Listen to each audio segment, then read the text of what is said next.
বিসমিল্লাহির রহমানির রহিম। সম্মানিত উপস্থিতি, আমরা সবাই অবগত আছি বর্তমান যিনি বিএনপির সভাপতি বলে দাবি করে সেই আলম সাবেক ছাত্রলীগ ছিলেন।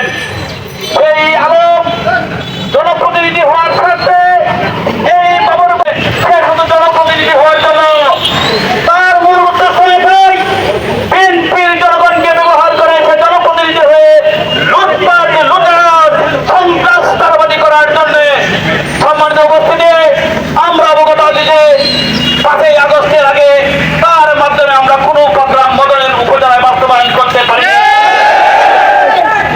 আমরা এত সুশৃঙ্খল একটি দল, যিনি মদন মোহন দাস খেলেছিলেন নমিনি, তার অবর্তমানে আর কোন নেতা মদন মোহন দাস খেলেজুরিতে না থাকার সত্ত্বেও আমরা কেন প্রধান উপজেলায় তার পাশে হওয়ার রায়ের পরেও তার বাবর ভাইয়ের জন্য একটি ভালো প্রোগ্রাম করতে পারিনি, সেটাও আলমের কারণে করতে পারিনি।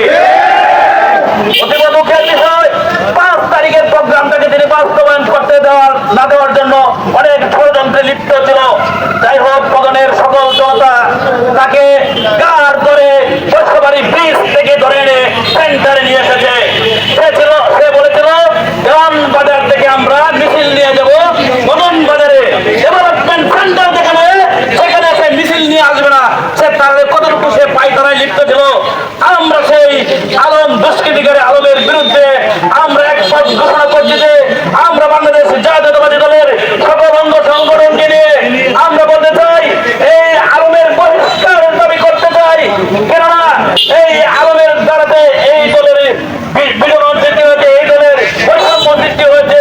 সেই বৈষম্য সৃষ্টির জন্য আমাদের কোমলমতি শিশুরা, আমাদের যুবক ভাইয়েরা দেহের তাজা রক্ত দিয়ে শহীদ করেছে। এই বৈষম্য আর